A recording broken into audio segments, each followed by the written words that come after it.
ಈಗಾಗಲೇ ಹೊರಗಡೆ ಬಂದಿದೆ, ನಾನೆಲ್ಲ ಬಹಳಷ್ಟು ಮಾತಾಡಿದ್ದೇವೆ. ನಮಗೆ ಪಶ್ಚಿಮ ಬಂಗಾಳವನ್ನು ಗೆದ್ದಿದ್ದು ಭಾರತ ದೇಶ ಇನ್ನೊಂದು ದೇಶವನ್ನೇ ಗೆದ್ದಂಗಾಗಿದೆ ನಮಗೆ. ಇಲ್ಲಂತಂದ್ರೆ ಈ ಸಾರಿ ಏನಾದರೂ ನಮ್ಮ ಕೈ ಬಿಟ್ಟು ಹೋಗಿದ್ದಿದ್ರೆ ಬಹುಶಃ ಅದು ಬಂಗಾಳವೇ ಆಗ್ತಿತ್ತು.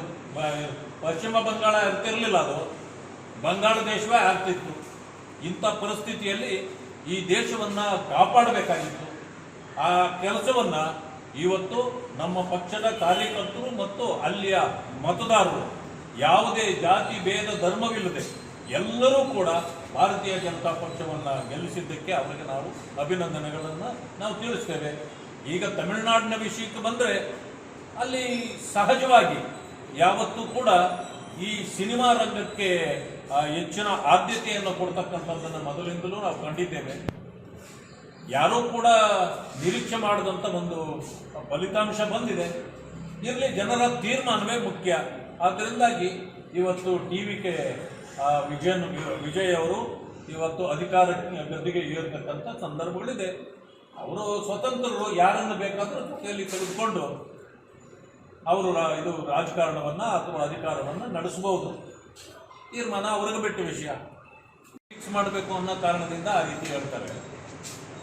ಚುನಾವಣೆ ಫಲಿತಾಂಶ ಬಂದ ದಿನದಿಂದಲೇ ಕಾಂಗ್ರೆಸ್ ಮತ ಚೋರಿ ಮಾಡಿದೆ ಅಂತೇಳಿ ಜೀವರಾಜ್ ಅವರು ಆಪಾದನೆಯನ್ನು ಮಾಡಿದರು.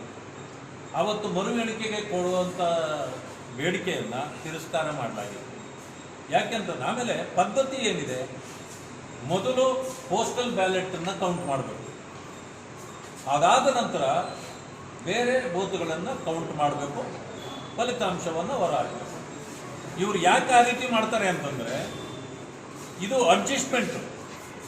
ಈ ಕಾಂಗ್ರೆಸ್ ಅಧಿಕಾರಕ್ಕೆ ಬರ್ತದೆ ಅನ್ನೋದನ್ನು ಗೊತ್ತಾಗಿದ್ದ ತಕ್ಷಣ ಏನು ಮಾಡ್ತಾರೆ, ಪೋಸ್ಟಲ್ ಬ್ಯಾಲೆಟ್ ಯಾವುದು ಕಡಿಮೆಯಲ್ಲಿ ಬರ್ತವೆ, 100, 200, 300, 400 ಇದರಲ್ಲಿ ಸೋಲ್ತಾರೆ, ಅಂಥವರಿಗೆ ಸಹಾಯ ಮಾಡಲಿಕ್ಕೆ ಪೋಸ್ಟಲ್ ಬ್ಯಾಲೆಟ್ಗಳನ್ನು ಸಹಜವಾಗಿ ಬಳಕೆ ಮಾಡ್ತಾರೆ ಅನ್ನೋದು ಆಪಾದನೆ. ನಾವು ಮೊದಲೇ ಹೇಳಿದ್ವಿ, ಇಲ್ಲ 136 ಕರೆಕ್ಟಾಗಿ ನನಗೆ ಬರಬೇಕಾಗಿದೆ, ಇನ್ನೂ 130 ಇದೆ, ಇನ್ನೂ 6 ಸೀಟ್ ಗೆಲ್ಲಬೇಕು ಅಂತೇಳಿ ಆವತ್ತಿನ KPCC ಅಧ್ಯಕ್ಷರು ಮೀಡಿಯಾಗಳ ಮುಂದೆ ಹೇಳಿದ್ದನ್ನು ನಾವಿವತ್ತು ನಾವು ಗಮನಿಸಬಹುದು. ಅಂದಮೇಲೆ ಇನ್ನು 6 ಸೀಟ್ ಬರಬೇಕು ಅಂತ ಯಾಕೆ ಹೇಳಿದ್ರು ಅವರು ಕೊನೆಯಲ್ಲಿ?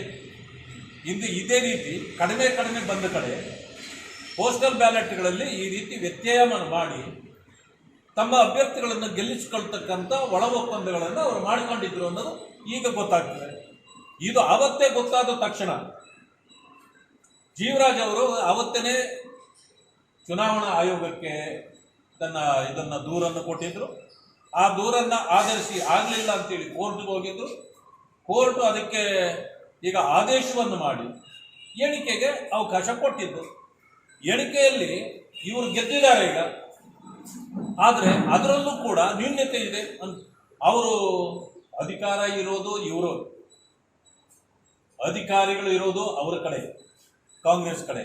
ಆದರೆ ಶಿವರಾಜ್ ಅವರು ತಿದ್ದಿಸ್ಬಿಟ್ಟಿದ್ದಾರೆ. ಅದೇ ಅವ್ರಿಗೆ ಎಲೆಕ್ಷನ್ ಕಮಿಷನ್ ಅಲ್ಲೂ ತಿದ್ದಿಸ್ಲಿಕ್ಕಾಗತ್ತಾ?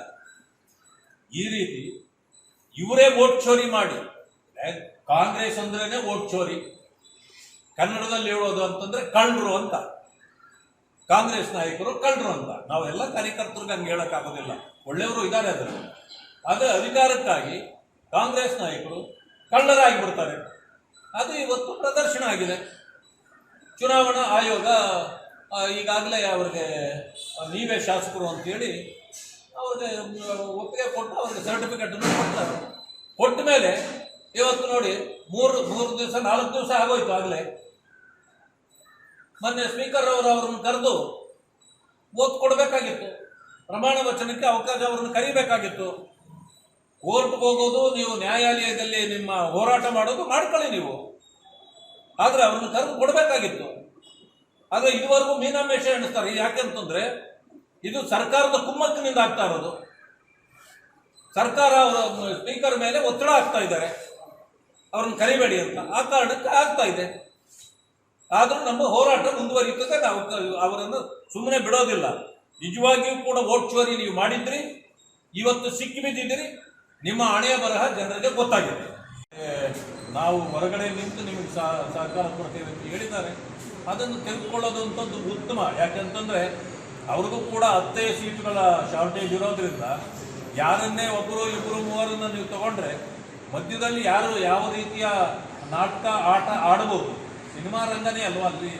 ಅದರಿಂದಾಗಿ ಈ ಸಿನಿಮಾ ರೀತಿಯ ವಿಚಾರಗಳು ಬರ್ಬೋದು. ಅದರಿಂದ ಅದನ್ನೆಲ್ಲವನ್ನು ಸರಿದೂಗಿಸ್ಕೊಂಡು ಹೋಗ್ಬೇಕಂತಂದ್ರೆ ಒಂದು ದೊಡ್ಡ ಪಕ್ಷದ ಸಪೋರ್ಟ್ ತಗೊಳ್ಳೋದು ಒಳ್ಳೆಯದು. ಆದಷ್ಟು ಕಾಂಗ್ರೆಸ್ಸು ಮತ್ತು DMK ಕಾಂಗ್ರೆಸ್ಸು ಅಂಥವರನ್ನ ದೂರ ಇಟ್ಟರೆ ವಿಜಯಿಗೆ ಒಳ್ಳೆಯದು, ಅಷ್ಟೇ ಹೇಳ್ಬೋದು.